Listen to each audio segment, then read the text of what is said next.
Lead us in prayer, please. Thank you.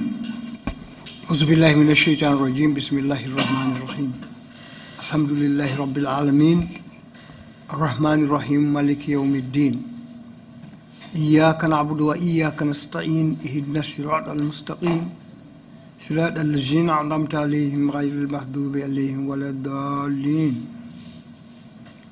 فلله الحمد رب السماوات ورب الأرض رب العالمين وله الكبرياء في السماوات والأرض وهو عزيز الحكيم ربنا آتنا في الدنيا حسنة وفي الآخرة حسنة وقنا عذاب النار سبحان ربك رب العزة عما يصفون وسلام على المرسلين والحمد لله رب العالمين آمين. Amen. Shukran, Imam Jallo. Bishop, can you offer some prayers, please? Thank you, Chairman. Lord God of mercy, of grace, of compassion, and of love, we thank you for seeing us throughout the past week and for ushering us to the beginning of another new working week. We continue to give ourselves unreservedly under your throne of grace. We pray, Lord, that you direct the sittings of the TRC throughout this week. And we continue to commit all the witnesses that will be coming here before the TRC, that they will be bold enough to speak the truth, and that you grant the commissioners the discernment to discern between truth and falsehood. And we pray for the populace, that you grant them the patience to be able to allow the due process of the law to take its course. This we ask through Christ our Lord. Amen. Amen. Thank you very much, Bishop Odeko. Council, are we ready with this morning's witness? If so, please proceed. Good morning, Mr. Chairman, commissioners, and members of the audience. We are ready to proceed with today's witness. Mr. Osha, kindly bring in the witness, please. Thank you.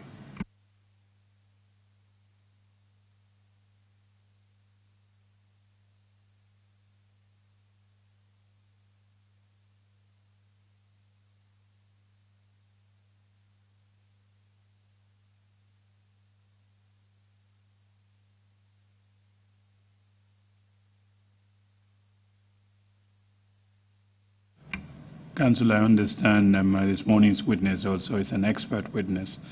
Can you confirm? Yeah. Yes.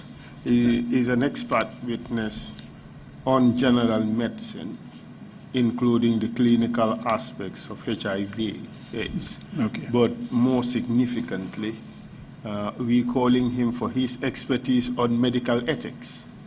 Thank you, Mr. Chair. Thank you.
I, Dr. Adama Amadou Sallah, I, Dr. Adama Amadou Sallah, do swear that I'll speak the truth, speak the truth, the whole truth, the whole truth, and nothing but the truth. and nothing but the truth. So help me God.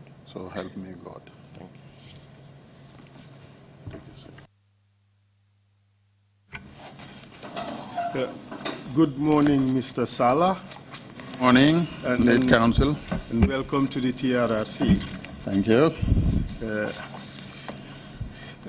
Dr. Sallah, thank you for agreeing to testify before this commission. We want you to help us understand a bit about HIV/AIDS and the possibility of a cure or the complete elimination of the virus in the human person, and also your understanding of the PATP as an observer and a person who's been directly connected with a person who went through that program, and also your views about the medical ethics that underpinned or that impacted the PATP program. And in so doing, I would want you to examine the following. I would take you through them. We would first discuss your biography and some of the work you have done for the regulation of medical practice in the Gambia and in West Africa. We want you to talk about the relationship between the medical fraternity in Gambia and the former President Jammeh. Want you to talk about the history of regulation of health services in this country. We want you to examine the PATP and tell us why you think that the PATP ought to have been regulated under the applicable law for regulation of medical services in this country. We would want you to also look at some of the do's and don'ts in medical practice and how and apply that to the PATP. We would want you to explain the differences between cure and treatment, and we'd want your opinion on whether the PATP lived up to its promise for a cure. We would want you to talk about some of the views you have in your statement about this so-called therapeutic intervention and what it means in medicine and in science. We would want you to talk about the issue of management of co-mobility and opportunistic infections. We would want you to talk about the code of conduct breaches or any that may have arisen in the treatment in the PATP.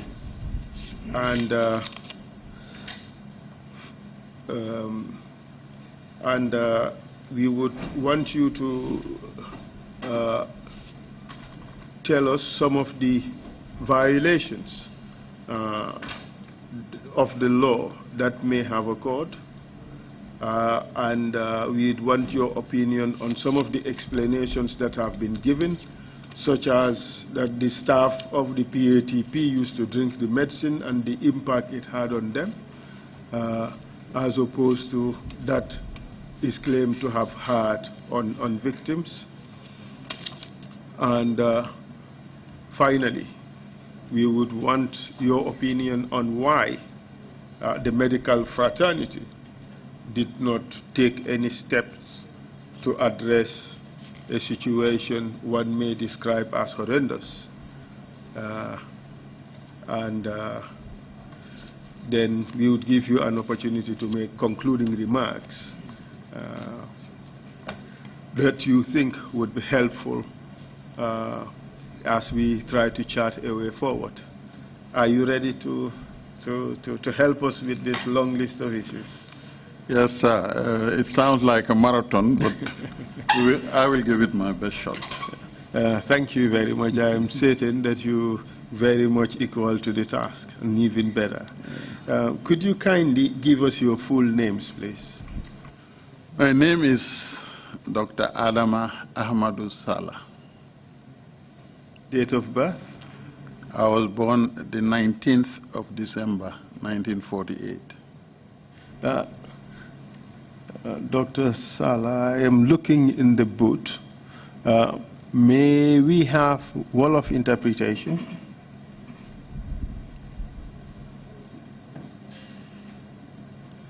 And so we would proceed with your biographical information as they settle themselves in the booth for Wolof interpretation. And once they're ready, you would allow for Wolof interpretation in between our speeches. Okay. And also to allow at least 3 seconds between speeches so that the speeches would not overlap. Because as they do the transcript of the recording, if speeches overlap, it will be difficult for them to decipher what was being said. Thank you very much for understanding. You said you were born on 19th December 1948. Yes. Ngane yangi judu 19 December atum 1948. In Banjul. Banjul. Yes. Yeah. And which school did you attend? Ban school nga jange? Well, I started at the afternoon school in Banjul because I started school late. I missed my starting date of school, and I went to that primary school for what it was worth, and then after that we... Teluma commencé janga lolu motax bima door janga nak dama ko doore ci njangum biccek mi doora dem nak commencé suma primary school. And when we reached standard 4, we sat for this secondary school entrance examination. Bañ tollo ci fi ñoo wax standard 4 ci lañ dem nak jël natum xam-xam nak pour dugga ci secondary school. Then I was pronounced as the only person in my school who passed to go to high school. Ci la ma yàlla wursagal nag ñu yéebaane man maay kenn ki nga xam ne rek yàlla wursagal na ma pour ma continuer dem high school. We rejoiced for a week, but for some very strange reason it was changed. ñu xumbel ko nag lu tollu ci bés bu ay waaye nag am na lu xew daal ba mbiri soppeeku. Only God knows what happened. Yàlla rek xam nag la na xewoon. But I went to Crab Island School. Ci laa dal di dem nag Crab Island School. And fortunately for me, I always remained at the top of my class throughout. Dimbal na ma nag jamono ju ci nekk rek man maa jiitu ci classe ba. And when we sat for the secondary 4 exam, I scored the highest mark in the country. biñ jëlee natum xam-xam bi ñoo wax secondary 4 nag man maay ki nga xam ne maa raw ñépp ci biir réew mi yépp. And we also did British Royal Society of Arts exams, which I passed. Several subjects with flying colors. Beneen natum xam-xam boo xam ne nag British beneen natum xam-xam la boo xam ne foofu tam jàll naa fa bu baax a baax. So with that, I was absorbed into St. Augustine's High School. ci lañ ma dal di jël nag dugal ma St. Augustine's High School. I joined them late, but even there, I think I was one of the top students. boobu tamit nag teelu ma leen dama leen dab waaye terewut ba léegi daal maa raw ci taalibe yi fa nekkoon yépp. As we finished 5th form, I got a scholarship to go to Gränna International High School in Sweden, which was an international boarding school. ci la ma yàlla wërsagal nag ñu gàddul ma suma jànga ma dem jàngi ci fi ñu wax Gränna International High School ca réewi Sweden. Well, it was ranked as one of the top high schools in Europe at the time and was multilingual. foofu nag moom jàng bu mag la boo xam ne ràññee woon nañ ko lool ci àddina si te nag làkk yu bari lañ fa doon làkk. With teachers from all over Europe, and every language was taught by a teacher to whom the language was indigenous. te ci réewi tugal nag am na jàngalekat yu ci bari yoo xam ne ci réewi tugal yépp bàyyeekoo nañ fa jàngalekat bu ci nekk nag dafa tànn làkk bi nga xam ne moom ngaa war a jàngale foofu ci nga jàngale ko fa. And Scandinavians used to equate Gränna and Vikbyholm and Sigtuna in Stockholm with Eton and Harrow in the United Kingdom, because it was mainly royalties and sons and daughters of the top brass of Scandinavia who went to this school. yooyu mu lim nag ñi nga xam ne ñoom seeni wayjur ay buur lañ ay kilifa lañ ñoom ñoo fa daan faral di jàngee muy jàngukaay boo xam ne nag bu ñu ràññee la foofu ca Sweden Scandinavia. Obviously, I was the only black, so and from Africa, people thought I was the son of a king back in Africa. yàlla dafa defoon nag man kenn rek maa fa nekkoon nit ku ñuul bàyyeekoo ci réewi nit yu ñuul yi loolu moo taxoon sax ba ñu bari dañ fogoon ne man doomi buur laa. Well, I was far from that, of course. waaye nag doonuma woon doomi buur. On finishing my what they call student examen in Sweden, which is equivalent to A levels. bi ma jeexalee nag natum xam-xam bi ñoo wax student exam nga xam ne mu ngi tolloo ak ñun suñu fii li ñoo wax A levels. I got admission into Stockholm University to study physical chemistry. ci laa dugga nag ci university bu Stockholm ma jàng fa li ñoo wax physical chemistry. And that was in 1970, was it? No, I finished in 69. te lii mu ngi nekkoon 1970 ndax du loolu. Yes. Yes, 70. Yes. And after just 1 year, I gained admission into the Karolinka Institute, which was and still is the leading medical school in Scandinavia. gannaaw boobu nag ci laa dugg ci beneen jàngu bu ñoo wax Karolinka Institute foofu nag bokk na ci jàngu yi nga xam ne ñoo gën a màgg ca foofu. Can you tell us a little bit more about the Karolinka Institute and its ranking in the world when it comes to the field of medicine? ndax mun nga ñoo wax Karolinka School seen wàllun xam-xam si wàllun jàngale naka la tollu si àdduna bi. Karolinka is a university for life sciences, and it's among the 30 top life sciences university in the world.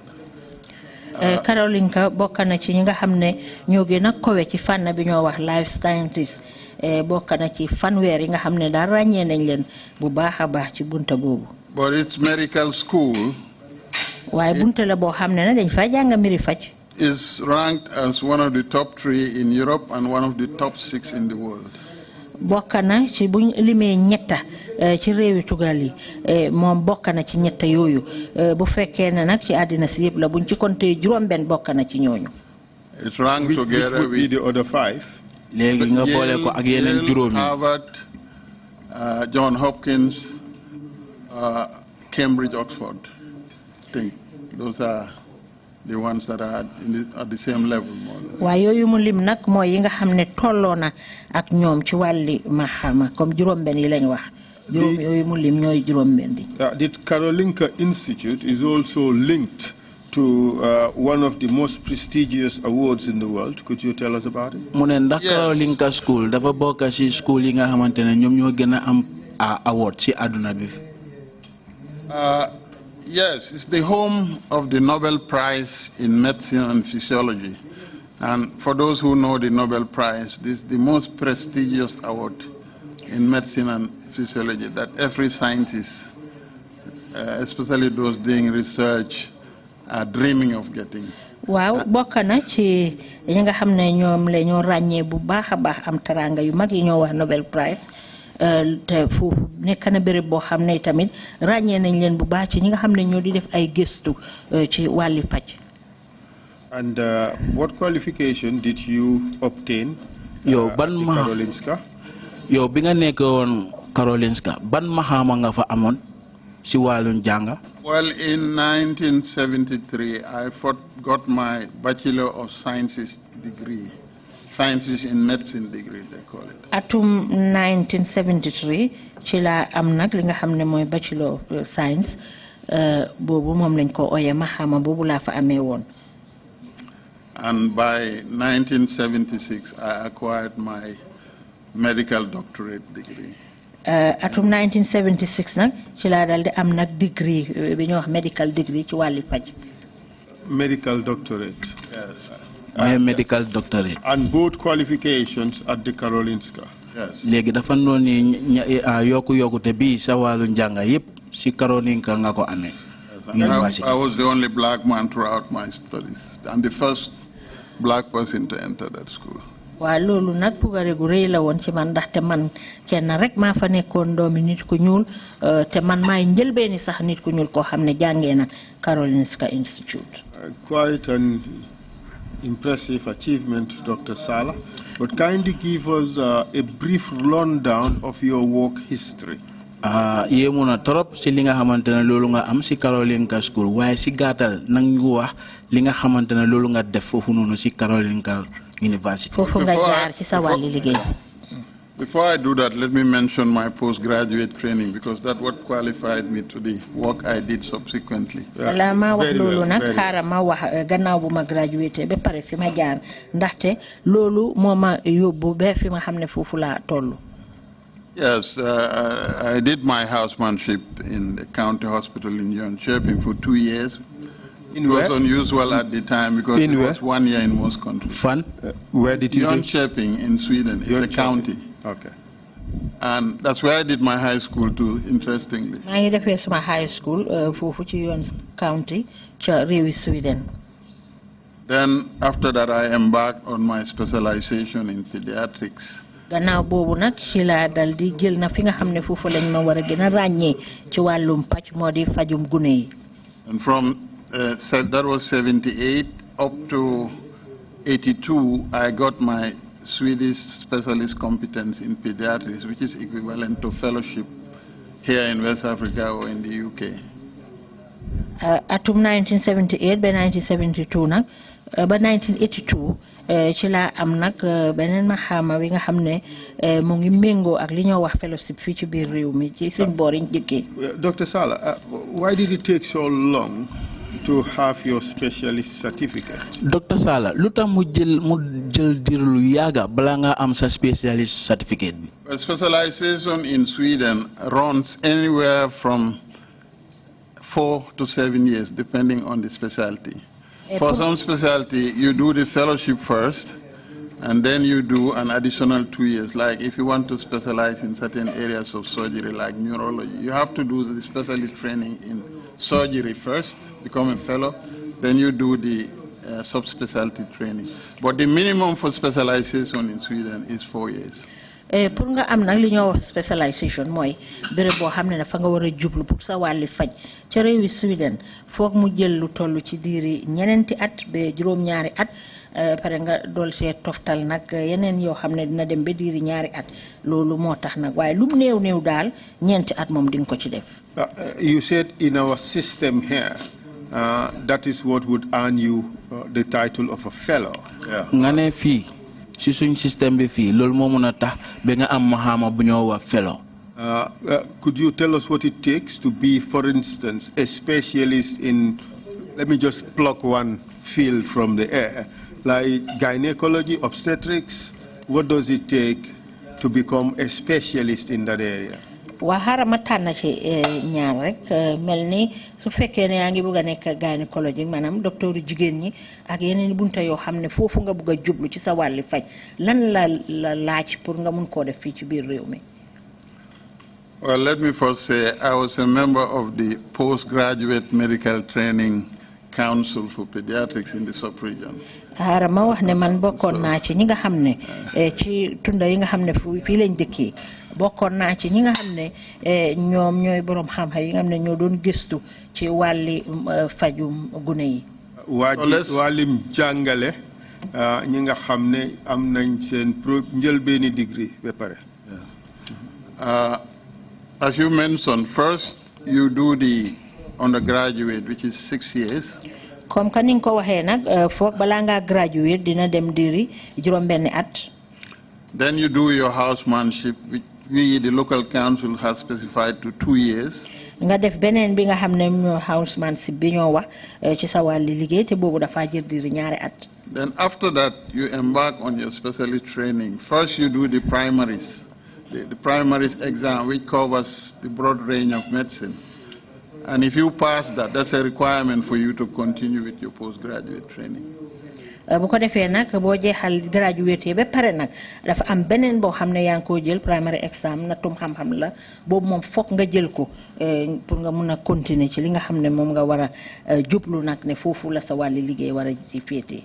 Then you start as a registrar, that is a doctor undergoing postgraduate training. bu ko defee nag nga nekk registre loolu mooy docteur boo xam ne fi mu nekk nii mu ngi ci wàlli njàng gannaaw bu mu jeexalee graduation am ba pare. Then almost 3 to 4 years, then you sit your exam, which qualifies you for membership. You become a member first of the faculty where you're in. bu ko defee nag diiri ñetta ba ñeenti at jëlaat beneen exam boo xam ne loolu mooy tax nag nga mun a bokk ci faculty bi nga xam ne foofu nga nekk sa jàng. That's what they call part 1. Then after another year or 2, you sit for your part 2. And then if you pass that, you become a fellow. boobu nag benn at laa jël bu ko defee nag nga mooy bi ñoo wax njëlbeeni fànn bi ñaareeli fànn bi nag boobu tam daf laa jël diiri benn at ba ñaari at nga door a ñëw nag nekk li nga xam ne moom la ñoo wax fellow. So the whole postgraduate, let's say, runs around 4 or 5 years, but for some people it can take 10 to 15 years, depending on if you pass your exams or not. mu ngi mel ni daal app bi yëpp diir bi yëpp li moo laa war a jël mooy ñeenti at ba juróomi at waaye am na ñoo xam ne nag dina leen jël ba fukki at ak juróom dafa des rek ci ni ngaa jëlee sa nattum xam-xam yi ak ni nga koo jàllee. I can recall Dr. Cisse appeared before this commission a while ago, and he has this title, FRCS, something like that. Yes. I think he's Fellow of the Royal Society of Surgeons or something like that. Royal College of Surgeons. mu ne su fekkee fàttaliku naa Dr. Cisse jaaroo na fi te wax na comme lu mel ni FRSC loolu moo nekk fellowship title bi. FRCS, Fellow of the Royal College of Surgeons. Yeah.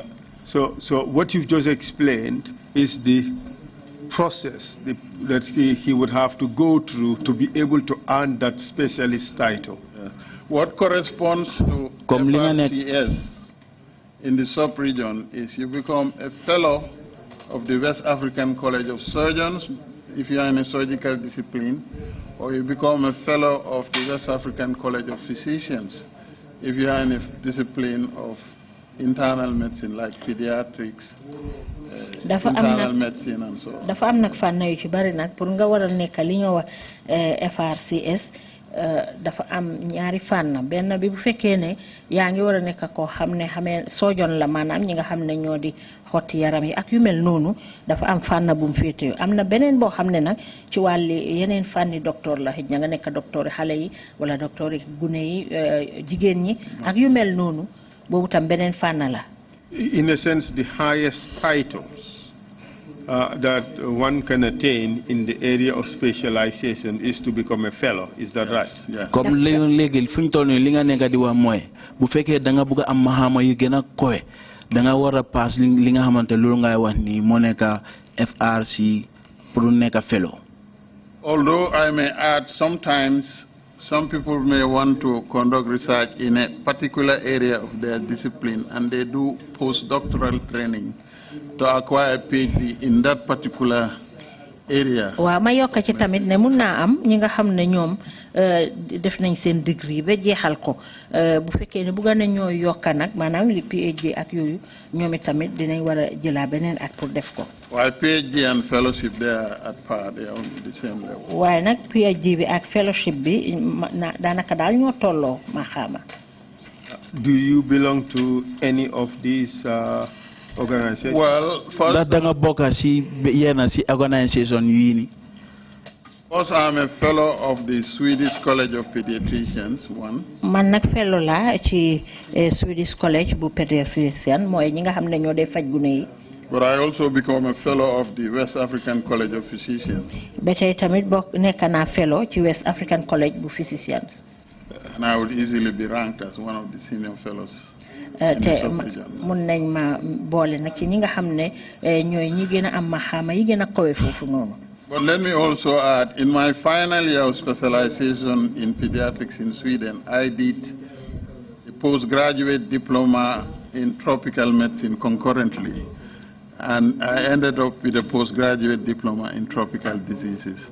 Man na dafa am ñaari façon yi maxaama yoo xam ne moom laa doon defandoor bi ma jeexalee nag ci laa dal di am nag fellowship bi nga xam ne mooy ban.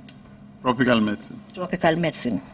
This was jointly organized by the Karolinka Institute and the School of Tropical Medicine and Hygiene in Liverpool.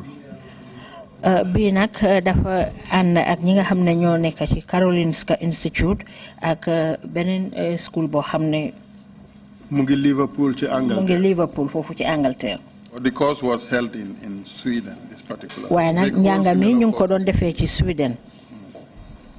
And could you further explain your work experience? ndax mun nga ñëw wax sa jaar-jaar yi nga xamante ne loolu nga am sa wàllum liggéey. Well, as I said, first I was a house officer in Sweden, then I graduated to registrar, then senior registrar, and then consultant. Waaw maa ngi commencé nag ci Sweden house registrar nekk registrar ba pare nekk consultant loolu yëpp maa ngi ko commencé ci réewi Sweden. But after a while and being tired of being in Europe, I decided to come home for the honor of serving my country and people. Gannaaw li nag suma toogaay bitim réew daal dal di ma iñ ma ne nag xaaral ma ñëw suma réew ma liggéeyal suma réew fii Gambia. Which year did you return? yow ban at nga dellu si fii si réew mi. 1982. And I was then the first Gambian pediatrician to work here. te booba time jamono boobu nag man maay woon njël benn doomi réewi Gambie boo xam ne maa ngee faj ci wàlli gune yi. And could you tell us your work experience in Gambia? ndax mun nga ñoo wax sa jaar-jaar si wàllum liggéey fii si Gambia. Well, I was one of the heads of the pediatric wing together with my British counterpart. Eventually he left and then somebody from Solomon Islands came and we worked together. But then after some time I thought I was not being able to do what I was trained to do, not even half of it. So waa nekkoon naa fi nag di liggéey maa suma beneen naataango koo xam ne Angleterre la bàyyeekoo woon waaye gannaaw gi nag moom mu dem ma nekkaa keneen koo xam ne mu ngi bàyyeekoo fi ñoo wax Solomon Island ci laa nekk nag ba ab diir ma xalaat ne daal foofu moom du fi nga xam ne foofu laa soxla pour war faa nekk. while I was getting increasingly frustrated, I made appeals to the powers that be to improve the working conditions, but it seemed to have fallen in deaf ears. Gannaaw gi daal anam yi ñu doon liggéeyee doyut ma woon lool ci laa sàkku nag pour ñu yokk ko daal ñu nga xam ne noonu la war a amee mu amee noonu waaye daal dafa mel ni dañ ma ci tànqam lu woon. Well, then I decided in the end to leave and establish my own private practice. Gannaaw gi daal ci laa ne xaaral ma bàyyi ma dem liggéeyal suma boppa. Which year was that? That was end of 84, beginning of 85. boobu njeexteg atum 1984 la dem ba atum 1985. I started with a small clinic in Banjul, which gradually evolved to the Lamtoro Medical Center here in Kololi. ci laa dal di commencé nag am clinique bu ndaw boo xam ne fa laa daan fajee ci Banjul gannaaw gi nag ci laa ko yaatal ba am fi nga xam ne ñu ngi ko wax Lamtoro Medical Clinic bi nekk ci Kololi. Maybe in terms of capacity, it's the biggest private medical establishment in the country. xëj na loolu nag moo waraloon nag ba ni mbir yi doon demee ma taxawal suma béréb bi bopp foo xam ne fa laay fajee fii ci biir réew mi. But still, I didn't leave government completely because I was one of those who developed the clinical phase of medical training in the country. I was chairman of the then Royal Victoria Hospital, and I oversaw the transition from general hospital to teaching hospital. This was around 94, 95. teggiwuma woon suma loxo nag ci nguur gi ndaxte fexe woon naa ba taxawal fi nga xam ne foofu la ñoo jàngalee ci wàlli faj bi te it nekkoon naa chairman ci kilifa yi nga xam ne ñoo nekkoon ci lopitaan bu mag bi ci Banjul ci la taxaw naay tamit ba ñu def ay soppalis yu bari ci lopitaan bu mag bi jëlee ko RVTH ba Edward Francis Small Hospital loolu nag diggante atum 1994 la woon ba 1995. jëlee ko lopitaan boo xam ne pour faj rek la yóbbu ko ci lopitaan boo xam ne tam boole nañ ci jàngaleem liggéeyi faj. Proceed, please. And well, since there was a dichotomy between the medical fraternity and government, I was one of the first, if not the first, Gambian to volunteer to lecture at the clinical stage of the training of our current medical doctors. man nag bokkoon naa ci ñi nga xam ne ñooy woon njëlbeen ci ñi nga xam ne wakkirlu woon nañ pour di jàngale ci foofu nga xam ne fa la ñoo jàngale mbiri faj ci lopitaan bi. Interestingly, I am back in the hospital as chairman again, overseeing the transition from undergraduate training to postgraduate training. bokkoon naa ci ñi nga xam ne itam taxaw woon nañ bu baax pour def ay soppali gannaaw boo xamee ne nit ñi balaa ñoo graduate ak gannaaw bu ñu graduate ba pare ay soppali yu bari yoo xam ne ñoo ngi ko ci doon taxawal bokkoon naa ci nekkoon chairman foofu. fi mu nekk dollu si naa ci lopitaan bi pour dimbale leen ñu wecci pour jógee ci jàngale rek ñoo xam ne degré bu njëkk la ñoo am pour dem ci jàngale ñoo xam ne dinañ am degré bu ci topp. Proceed, please. Well, I continued as a senior lecturer in pediatrics up to now. ci laa continué nag jiite ci wàlli njàngale bi ñoo wax senior lecturer ci wàlli njàngal docteur yi faj gune yi ba jamono ji ma toll nii sax ci laa nekk. Then when a private medical school started here, the American International University, I was invited to be a senior lecturer in pediatrics and eventually became head of the Department of Pediatrics and also advisor in the accreditation process. fi nga xam ne nag waa Amérique yi amoon na béréb boo xam ne ñu ngi ko fi taxawaloon di ci jàngale dafa mel ni foofu leerut ma lool nag mun nga koo baamtuwaat. I said the American International University was established here some years back, and I was brought in as advisor and also spearheaded the accreditation process with the council, but also became the president, the head and chair of pediatrics. American International University bi nag delloon nañ ma fa ma nekk fa koo xam ne dama faa joxe ay ndigal ci bunti njàngale bi nga xam ne ñu ngi ko faa def gannaaw bi sax dem naa ba nekk fa président ci bunta boobu noonu.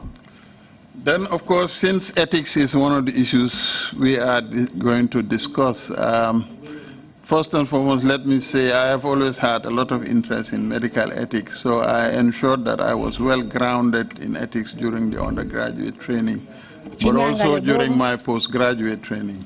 jàngale boobu nga xam ne maa ngi ko fa doon def nag comme que man itteel na ma lool pour liggéey wala mbir mi ni moo doxee mu doxee ci yoon loolu taxoon na ba nag taxawoon naa bu baax ci bunti njàngale moomu ci wàlli graduate bu njëkka bi postgraduate bi gannaaw bu ñu graduate ak balaa ñoo graduate loolu yëpp fulaloon naa ko lool pour dugal bunta boobu ci njàngale mi.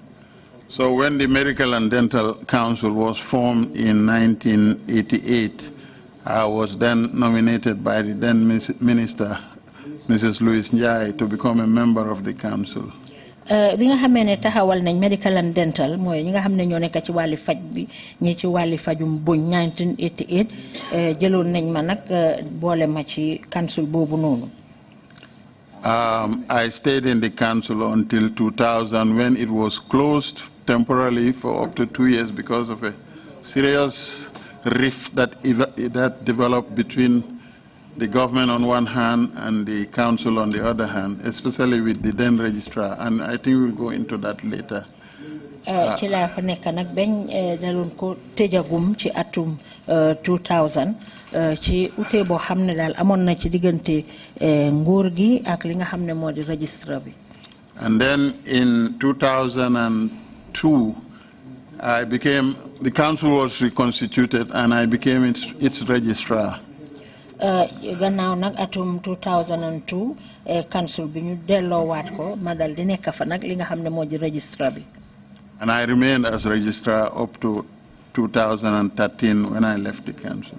Ci laa nekk nag registrar bi foofa ba atum 2013 ci laa bàyyi council bi.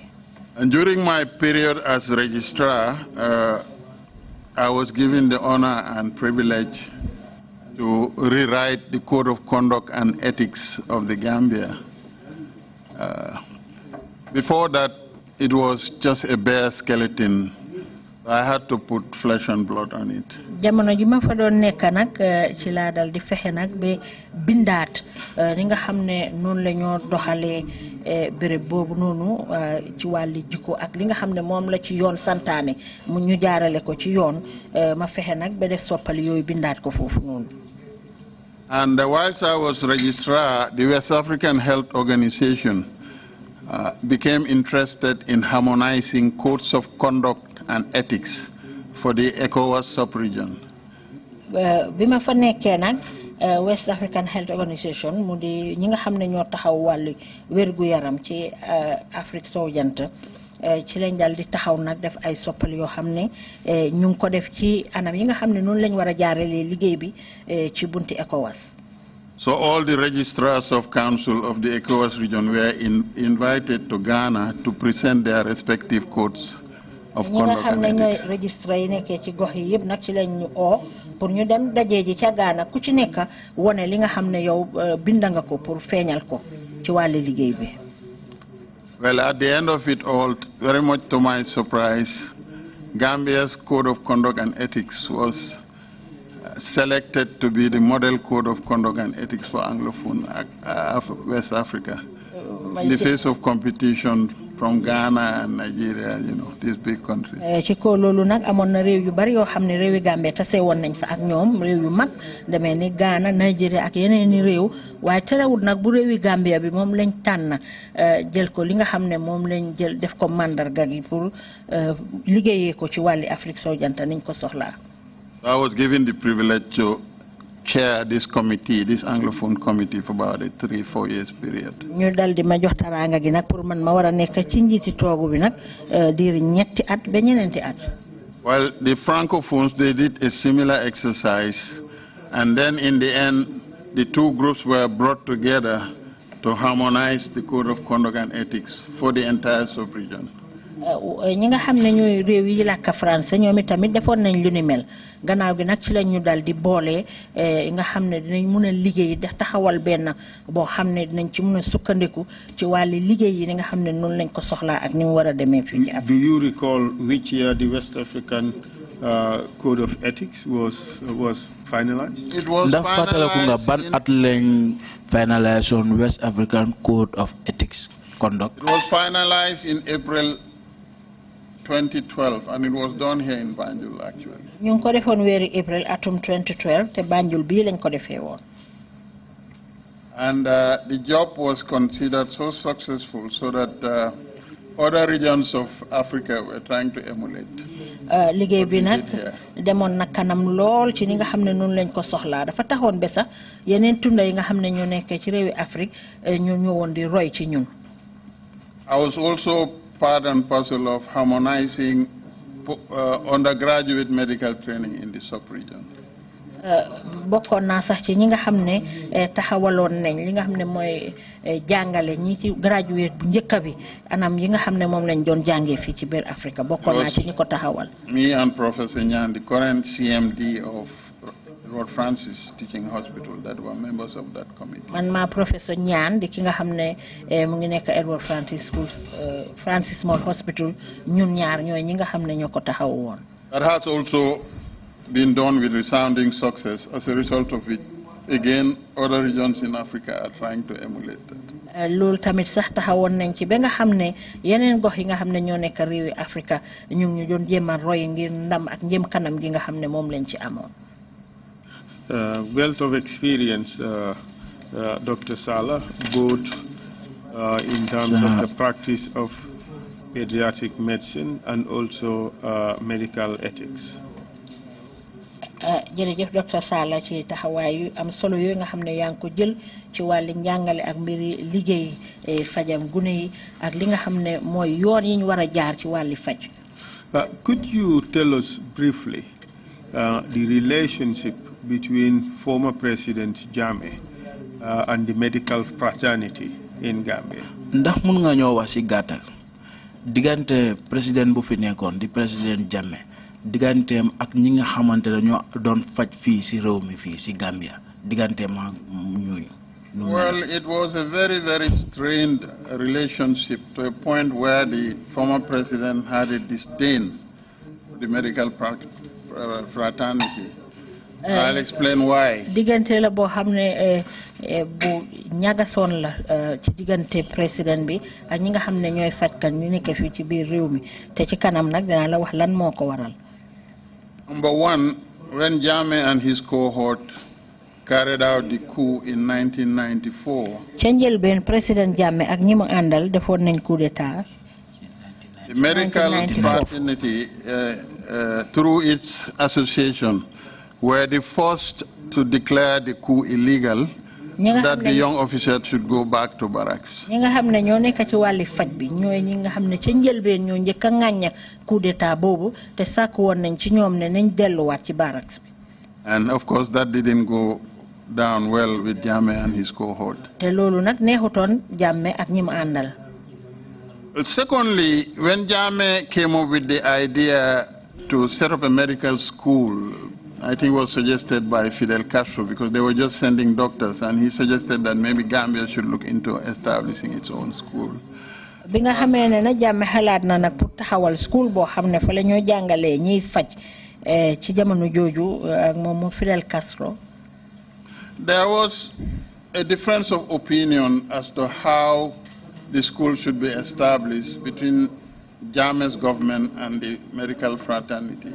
amoon na nag uute boo xam ne amoon na ci naka la ñu taxawalee foofu ñoo jàngalee wàlli faj ci diggante Jammeh ak ñi nga xam ne ñooy fajkat yi ci biir réew mi. Well, considering the weak status of science in our medical schools, the medical fraternity was of the opinion that the school should be established gradually. niñ ko seetee woon nag mooy li nga xam ne mooy ne ñay jàngale wàlli xam-xame xarala ci school yi amuloon doole torop moo tax nag fajkat yi ñu xalaatoon ne nañ ko dugal ci school yi fi ñoo jàngalee mbiri faj njëkka. First, to strengthen the basic sciences, especially laboratory science, for starting the medical school proper. su ko defee nag ñu mun a gën a dëgëral li nga xam ne moo di xam-xame xarala wi mu di science surtout nag fi nga xam ne foofu la ñoo seetee mbiri feebar yi foofu noonu ci jàngu bi. Including mathematics, of course. bokk na ci nag di mbaari sifar ak yooyu mathematics. But Jammeh was pretty much in a hurry to get the school established. I guess he wanted to add it to the credit of his government. Jammeh nag moom dafa yàkkamti woon rek ne moom nañ taxawal school bi rek foog naa daf ko bëggoon a yokka rek ci yi nga xam ne moom la doon puugarewu ci nguuram gi. So in the end, there was this dichotomy, and he could not see eye to eye with many of the doctors, especially the senior ones. Ci la jaamarloo bi dal di am nag mënta déggoo ak ñi nga xam ne ñooy docteur yi. So after that, they have always mentioned some members of the medical fraternity as skeptics, which has been repeated like a broken gramophone in many subsequent speeches that they made. Loolu nag taxoon na ba moom ni ko gisee woon rek mooy ñi nga xam ne ñooy woon docteur yi daal amuñ woon gis-gis bu sori loolu taxoon na ba jamono boo xam ne saa yu wax rek dinay boole loolu ci ay kàddoom. Then the third issue is that of the Cuban doctors. Beneen fànn bi nag mooy mbiri docteur yi jógee Cuba ñëw fii. The Cuban doctors and their embassy staff, they were of the opinion that since the Gambia government had signed an MOU with the Cuban government, they could just march straight into the country and start practicing medicine without being assessed and registered by the council, which was a requirement. ñoom ñi nga xam ne nag ñooy docteur yooyu bàyyeekoo woon Cuba ñoom liñ gisoon rek mooy comme que seen réew ma d'accord na ak ñi nga xam ne mooy président bi sañ nañ nangutoo ba pare ñoom daal ni ñu waroon a bugg a def rek mooy ñëw rek dugga ci wàlli faj bi fii ci biir réew mi te duñ jaar ci yoon yi nga xam ne foofu lañ war a jaar. Well, the council was set up primarily to assess the qualification and experience of people seeking to be registered as medical and dental practitioners in the country. And there was no exception. Even Gambians had to be subjected to that scrutiny. ñun nag jamono jooju ñi nga xam ne ñooy fatkat di fi nekk liñ doon seet mooy fan la seen xam-xam toll ci ñi nga xam ne ñoo fa war a dugga seen xam-xam dafa war a toll ci anam yoo xam ne toll na fa ci wàlli faj ak ñi nga xam ne ñoo amee wàlli fajam buñ yi ak yooyu. And I want to believe that the same applies in any civilized country. te nag waa doomi réewi Gambie sax desuñ ci woon gannaaw loolu moo tax nag ba ñu foog ne yeneen réew yi tamit sax war nañ leen cee boole. In the end, the Cuban ambassador got so mad, he went and protested at the highest level of government. gannaaw loolu nag ambassadeur bu Cuba mi nga xam ne moo fi toogaloon réewi Cuba yëf yi daf ko naqari woon lool ba mu dem nag eggale tawat bi ci nguur gi. And that further widened the rift between the council and government to a point where the registrar resigned with immediate effect. That was my predecessor, the late Dr. Mbaye. Loolu nag taxoon na ba indi woon na uute gu bari ci diggante nguur gi ak fajkat yi seen mbootaay nga xam ne moo fi nekkoon merloo woon na sax ka nga xam ne mooy woon registre ba jamono jooju ndem si yàlla ti Dr. Mbaye Fall ba moom mu bàyyi woon liggéey bi. Well, and when I took over as registrar, I continued along the same line and insisted that the Cuban doctors had to be registered to practice. Man tamit ba ma jëlee maxaama boobu nekk fa registre loolu mu doon bañ man moom laa continuer ba tey di ci dëgër nag nekk docteur yi Cuba yi ñoom balaa ñoo commencé liggéey daal dañ leen war a registre.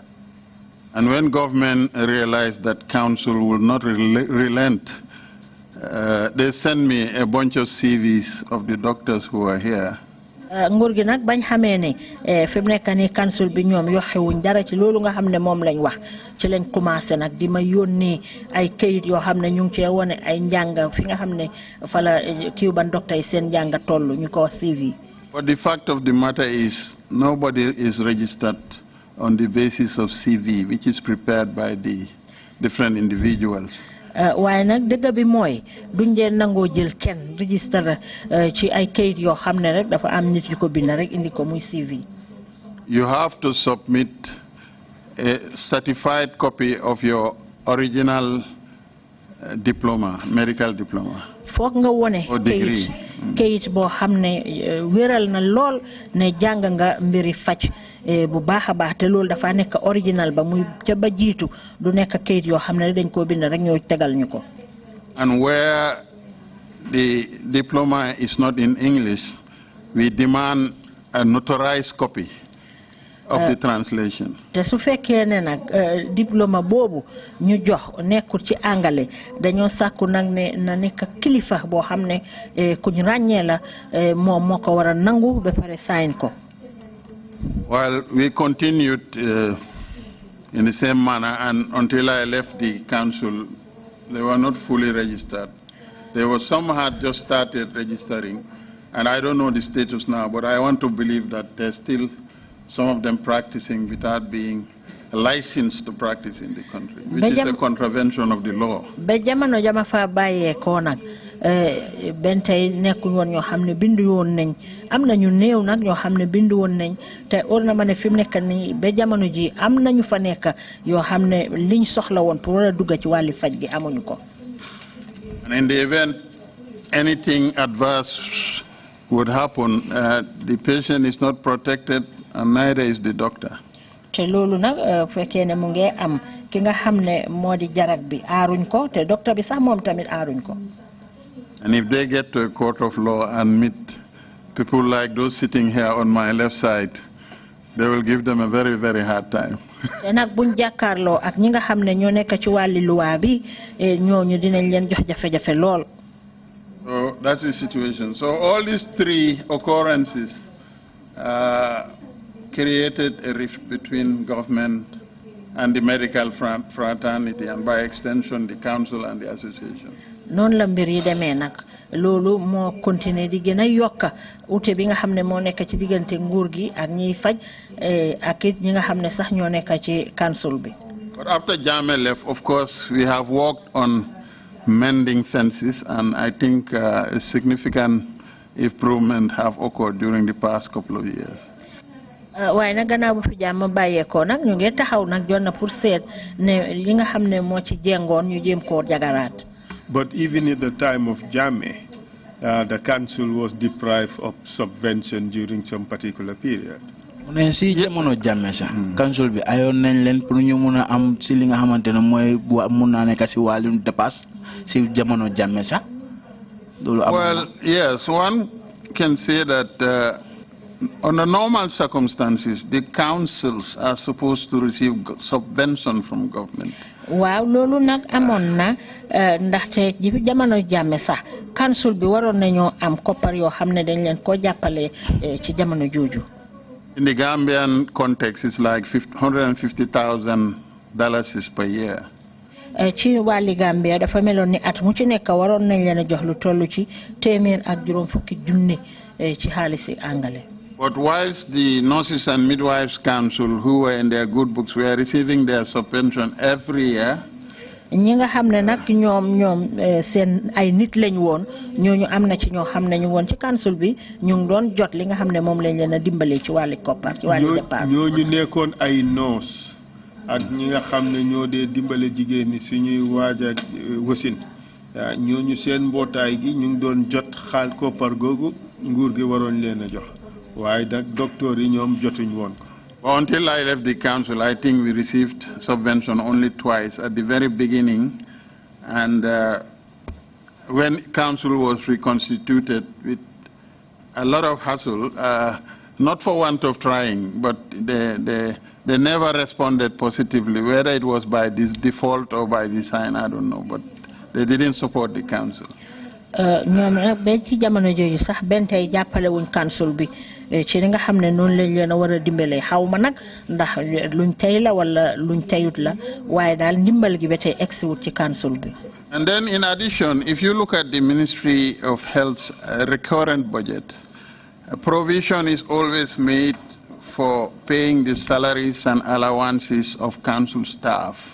Soko seetloo nag liggéeykaay ministre bi nga xam ne sax ñoo saytu wàllu wérgu yaram bi dépasse bi nga xam ne moom lañ jëtëral pour réew mi ñu mun koo doxee niñ cee yóbbu ci wàlli bunti wérgu yaram gi dafa des de loolu moom ay seen fay weer la rek ak yooyu waaye amul leneen loo xam ne moo ci bokka. The funds were de facto transferred from Ministry of Finance to Health, but the monies really never accrued to the council.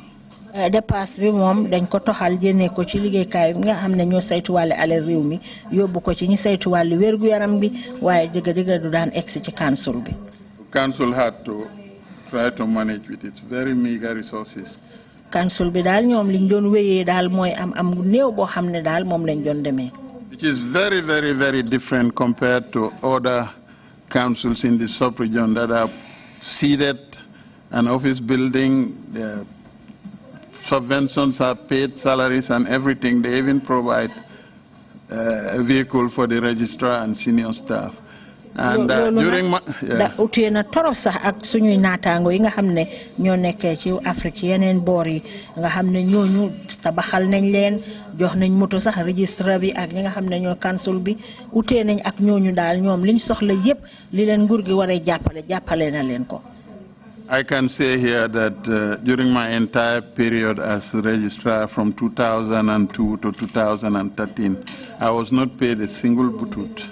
Man nag mun naa wax sax ne man jamono jama fa doon nekk registre diggante atum 2002 ba 2013 benn butut sax musuñ ma koo fay. Although council tried to pay the staff with the money it received from license fees and things like that. Dëgg la nag council bi ñu ngi doon jéem a fay ñi leen a liggéeyal ci xaalis bu néew bi nga xam ne ñoom la ñoo jëlee ci licence yi ak yu mel noonu.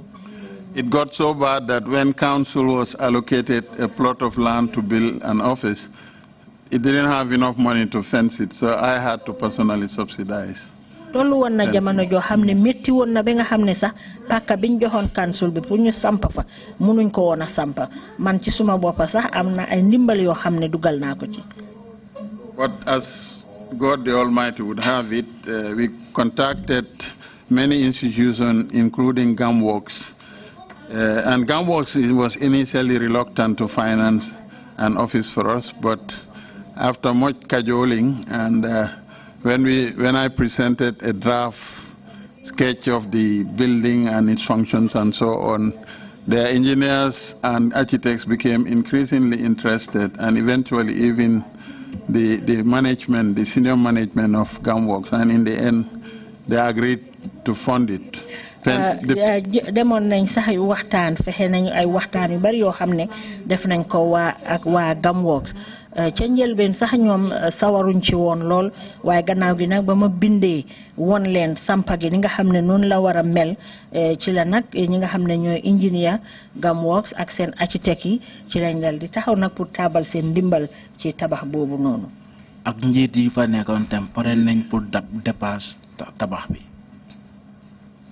And the building has now been constructed. It's along the Battle-Hiding Highway. Nobody can miss it after GAMWORKS itself on the left side next to Nana, and it's a magnificent edifice. Sampa ba nag sampa nañ ko muy sampa boo xam ne mu ngi ci Battle-Hiding Highway bi gannaaw Nana rek ci boori GAMWORKS foofu la nekk. And it's really, it can stand anywhere now in the sub-region or the world, even as the head office for medical and dental camp. Sampa bu baax la boo xam ne nag mun nañoo taxaw fu nekk méngale ko ak yeneen sampa yu ni mel nekk ci yeneen fànn yi ci biir àddina si nga xam ne ñi nga xam ne ñoo nekk ci wàlli faj bi ñoo ko moom. Now, Dr. Sallah, let's move on to the history of regulations of health service delivery and health service professionals in the Gambia. Doctor, ba tey ñu dem ñu seetaat li nga xamante ne moo nekk taariki liggéey bi nga xamante ne moom la fajkat yi doon def fii si réew mi. You see, then we have to go back to colonial days. Those who are old enough to remember the constellation of government at the time, the director of health services was the third most powerful civil servant in the country. After the governor and the colonial secretary, he was the director of health services in rank. Bon nag foog ñu dellu gannaaw bu baax ci jamonoy tubaab yi ndaxte ci jamono jooju ki nga xam ne mooy woon directeur bi jiite woon wàlli health services moo toll woon ci ñetteeli fànn gi bu weesoo governor bi ak. So he was automatically the registrar and the licensing authority for anybody who wanted to practice medicine or dentistry. Moo woon registrar bi nga xam ne nag moo doon taxawu képp koo xam ne bugga nga pour bokk ci wàlli faj gi fii ci biir réew mi. And was the sole custodian of the rules and regulations governing medical and dental practice. So automatically he was the disciplinarian as well. te momit mooy woon ki nga xam ne lépp loo xam ne aju na ci yoon yu ñu war a jaar ci wàlli faj fii ci biir réew mi moom mooy ki nga xam ne moo ko saytu woon bon dafa mel ni mooy woon njiit li jamono boobu. So in 1988, 3 acts came into effect to separate powers, so to speak. 1988 dafa am nak loi boo xam ne tëraloon nañ ko ci jamono jooju pour mu texaale li nga xam ne moo di wàlli faj gi jamono boobu. So first, the Medical Services Act was enacted and promulgated. njëlbeen li nga xam ne mooy Medical Service Act bi boobu ñu taxawal ko. And it had the sole responsibility of licensing all medical health facilities, private and public. te moom na jamono jooju mooy ki nga xam ne moo taxawoon lépp licence boo xam ne ñu ngi ko joxe ci wàlli faj bi moo xam ñiy liggéeyal nguur gi ak ñiy liggéeyal seen boppa. And was meant to monitor and control all health services delivery facilities. te moom mooy ki nga xam ne moo doon toppa di seet fépp foo xam ne rek wàlli faj la fii ci biir réew mi. And that still remains today. loolu nag mooy dox ba jamono jiñ toll nii tey. And also it regulates the conditions under which private hospitals and other health facilities may be established. Yes, all facilities. Health services delivery facilities. dafa nekk li nga xamante ne dañ teg sarta yi nga xamante ne yooyu ñooy omba yeneen private lopitaan yi nga xamante ne ñoo nekk fii ak yeneen bunti fajekaay. And how about the Medical and Dental Practitioners Act? Well, let me add the powers of that are given by the Medical Services Act are vested in the Director of Health Services and by extension the Minister of Health. doole bi nga xam ne nag mu ngi aju ci wàlli luwaay yooyu nga xam ne dañ ko tëral ci wàlli faj gi mu ngi des ci ki nga xam ne moo di Director of Medical Services. The same year. soo ko yokkee tamit dina dem ci ba Ministry of Health. Minister bi waaw. The same year, the Medical and Dental Practitioners Act was enacted and promulgated. And that provided for the assessment of qualifications and experience of people seeking to register as medical and dental practitioners. loolu sax moo taxoon ba képp koo xam ne yaa ngi war a dugga pour war a bindu nekk ci wàlli medical and dental bi services bi dañ la war a seet fi nga xam ne foofu la sa maxaama ak sa wàlli xam-xam tollu. And of course the establishment of a council which would be charged with the responsibility of monitoring such practitioners and applying necessary disciplinary measures. taxawal nañ ko council bi nga xam ne ñoom ñoo doon war a saytu di seet li nga xam ne mooy doxalin bi ci war a am ak fi mu war a jaar yëpp ñoom council bi ñoo ko war a saytu. And that's done through its disciplinary committee. te loolu yëpp mu ngi jaar na ci committee boo xam ne dañ ko taxawal pour mu seet mbir yi ni mu war a jaaree mu jaaree ko ci yoon. And it might be of interest to know that council legally has the same standing as a high court. te bu xamal leen tamit ne council bi ñoom am nañ doole bu toll ci doole bi nga xam ne dem na ba ci high court bi. Just like in colonial days. So if one is aggrieved by any decision of council, the only authority you can appeal to is the Supreme Court of the land. te dafa mel ni noonu la daan xewee ci jamonoy tubaab ya képp koo xam ne daal ànduloo ci li nga xam ne moom la council bi dogal fa nga war a dem rek mooy ca Supreme Court ba bu mag a mag ba. Well, in colonial days it was the Privy Council, which is in England, which was the highest ca jamonoy tubaab ya nag ñu ngi ko wax Privy Council authority. bi nga xam ne mu gënoon nag kowe ci wàlli àtte nekkoon ca Angleterre. Yes. And then also came the Nurses and Midwives Act, promulgated the same year. nurse yi nag ak midwife yi ñoom itamit ci lañ dal di taxawal loi bi nga xam ne moom la ñoo war a liggéeyee ci benn at bi. Which seeks to regulate nursing and midwifery practice in the like manner as compared to medical and dental practice, and also, of course, had the authority to license and also to apply disciplinary measures if there was a breach.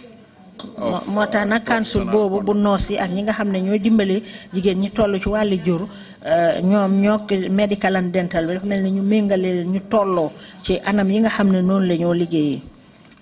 te nga gis ne képp koo xamante ne jege nga sarta yi nañ la loi bi nañ la mën a teg loi sa kaw. Just to take you a little back, the Medical and Dental Practitioners Act it somewhat recognizes that a person may perform customary system of therapeutics if that is not dangerous to life or health, correct? Yes.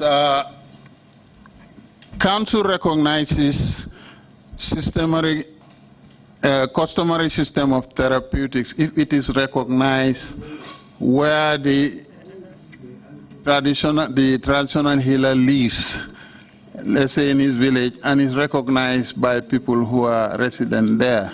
Council bi nag doole bi nga xam ne moom lañ doon jëmale ci fànn boobu dafa des na ci ki nga xam ne mooy fajkat bi doon faj ci wàlli aada ak ci cosaan ak ne béréb bi nga xam ne sax ñoom foofu lañ dëkkee. And it's subject to control by the Department of Health or the Director of Health Services. te nag ki nga xam ne mooy Director bu Health Services wala liggéeykat bi saytu wàllu wér-gu-yaram gi ñoom ñooy ñi nga xam ne daal ñoo leen di topp pour seet mbir yi ni moo demee.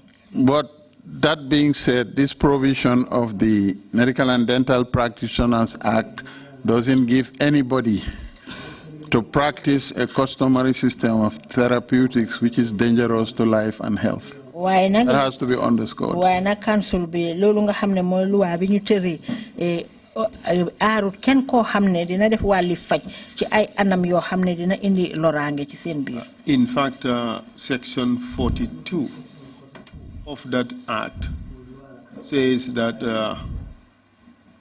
this section does not authorize any person to perform any customary system of therapeutics which is dangerous to life or health, unquote. Mune legi buntu luwa bu mu wax ni mu ngi wone ne am waruta am kenn ki nga xamantene ni war nga dem si walum faj c'est sakatma faj bi nga xamantene bokk na si digante deela ak dunda. Well, in addition to that, if the customary system of therapeutics practitioner step out of bounds and get into an area which begins to look like conventional medicine. Su fekkee ne ki nga xam ne moo di faj ci wàlli aada ak cosaan teggi na yoonam ba dugg ci anam boo xam ne dafa nuroo ak fajum tubaab. Then the council further states, the act further states in paragraph 39 that anybody who pretends to be a medical practitioner, presents himself as a medical practitioner, or acts as a medical practitioner without being registered by the council, commits an offense, which is punishable by a fine or imprisonment or application of both. Ben tey tamit ci benn fànn boobu luwaa bi fànn bi nga xam ne 39 la fanweer ak juróom ñeneent wone nañ ne képp koo xam ne yaa ngi jàppee sa bopp ne fajkat nga di wone ne yow fajkat nga dinañ la te nga nekkuloo ko xam ne jaarale nga ko yoon yi nga ko war a jaarale luwaa dina la daan te su la luwaa daanee dinañ la alamaan wala ñu tëj la wala sax ñu boole la ñaar yëpp. I will come back to this, but the power for implementing a lot of the provisions of this act felt on the purview of the Minister of Health. Bete dina ñëwaat ci li waaye bunda bi nga xamantene moo am doole pour doxal loi yi nga xamantene loolu nga wax nii loolu yëpp ci ron ministre bi la nekk. Well, as I mentioned, by virtue of the Medical Services Act, the Ministry of Health or the Director of Health Services is responsible for licensing, monitoring, and controlling practice premises. That means facilities. Aki ni ma ko waxee rek liggéeykaay ministre bi saytu wàllu wér-gu-yaram gi ak ki nga xam ne moom mooy directeur bi ñoom ñooy ñi nga xam ne ñoo war a taxawu lépp loo xam ne moo aju ci yoon yi nga xam ne fa lañ war a jaar ci wàlli faj.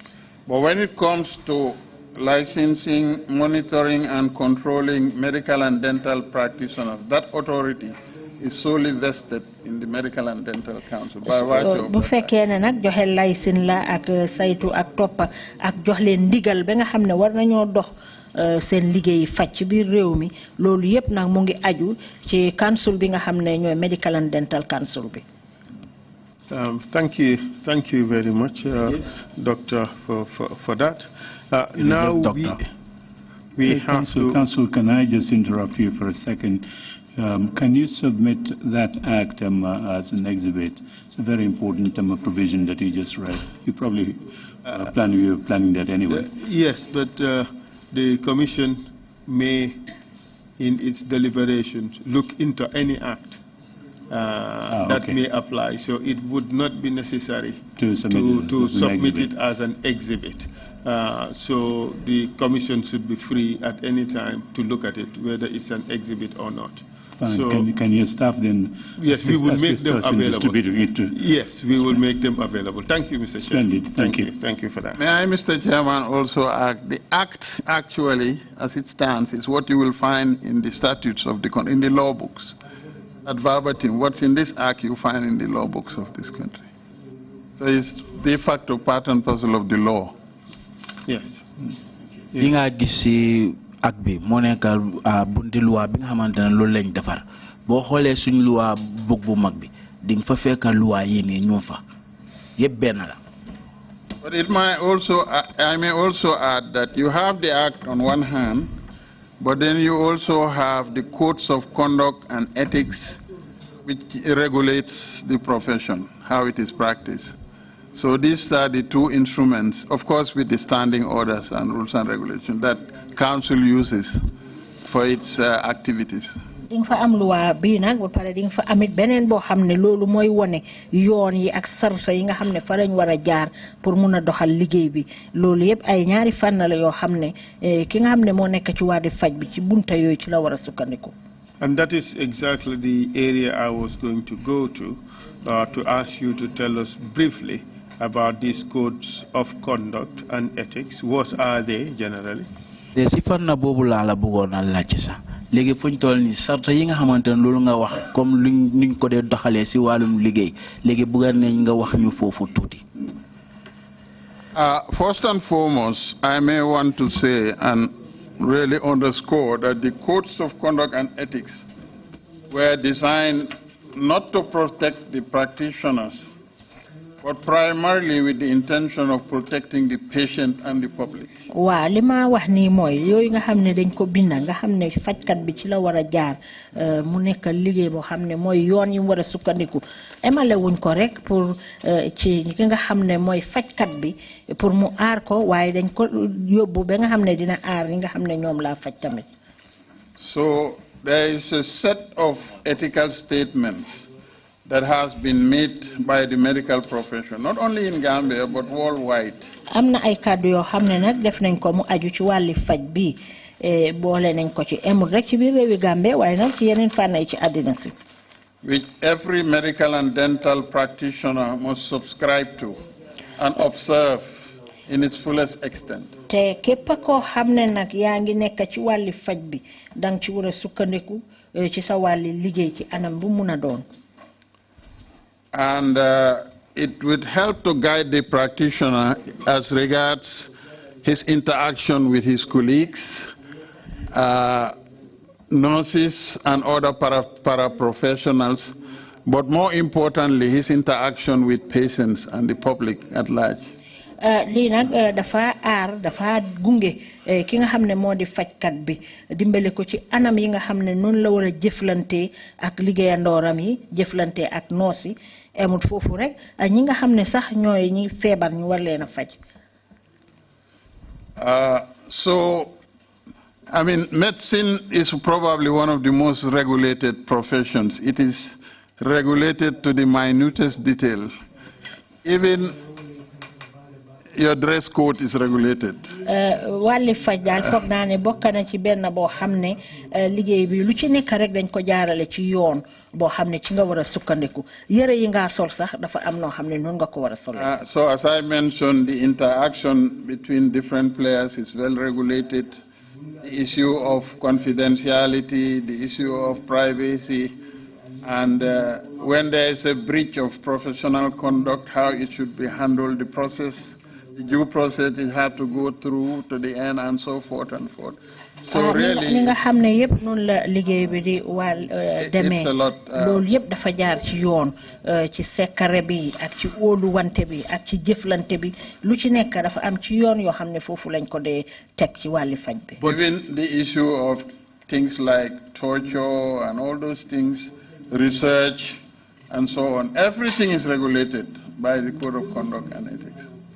Li nga xam ne moo di loraange gi métital yi ak yeneen yu ci bari yoo xam ne yëpp ñu ngi koo def ci wàlli liggéey bi yëpp dañ ko jaarale ci yoon. Principally, it places a burden or a duty or a responsibility on the part of the medical profession to place the patient above other considerations. Above all other considerations. The patient is the main focus and is over and above all other considerations. Nga xamne moy ki febar wara faju koku mo wara jitu yep mom lañ wara cër bu ñëk ci lepp lo xamne ñu ko def ci wali faj. And the profession strives to protect the patient to its fullest extent. Te nak liggéey bi dafa laaj nga aar ki nga xamne mo febar nga aar ko bu baaxa baax ci bépp anam. And for any breach, of course, there are punitive measures that can be applied. And ignorance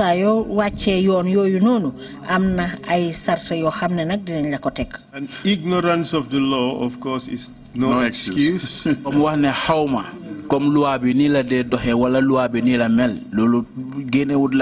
Every medical or dental practitioner must acquaint him or herself with the duties of the physician as contained in the codes of medical ethics and conduct.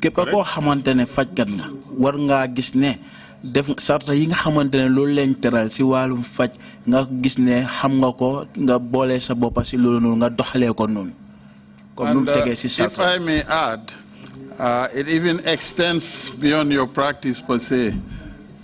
If you are committed of other offense, for example criminal offense in court, that may be grounds for counsel to either suspend you or erase you completely from the relevant register. So you cannot practice. Ninga wara jëfé emu rek ci sa wali liggéey de bu fekké né amna yeneen tafaar yoo xam ne def nga ko ba yaxal loi loolu tamit su boobaa council bi ñoom tamit amna ay yar yoo xam ne dinañ la ko war a mën a teg ngir loolu. And all this is intended to ensure that practitioners maintain acceptable minimum standards in the practice of medicine.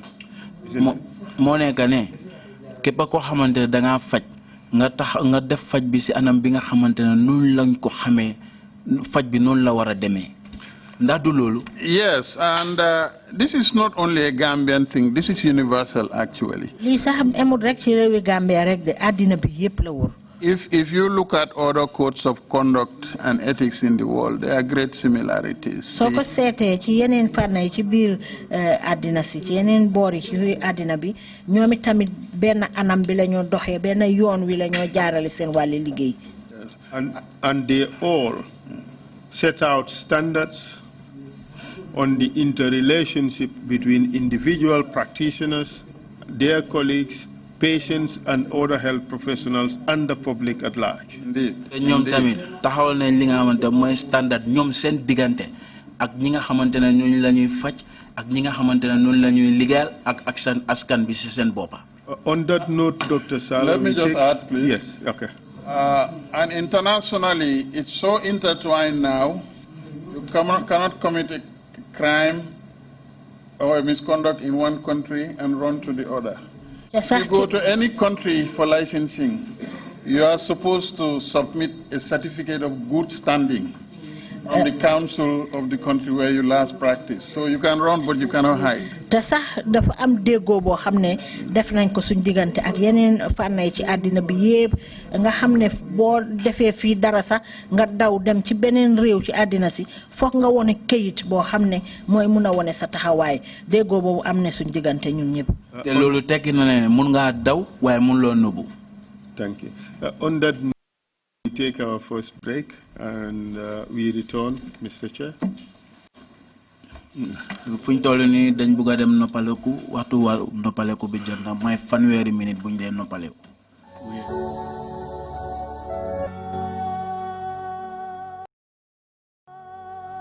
Dr. Sallah, for coming to help us get a better understanding of this field. We'll take a 30-minute break and come back at 12 noon. How long? Thank you. 30 minutes, okay, that's fine.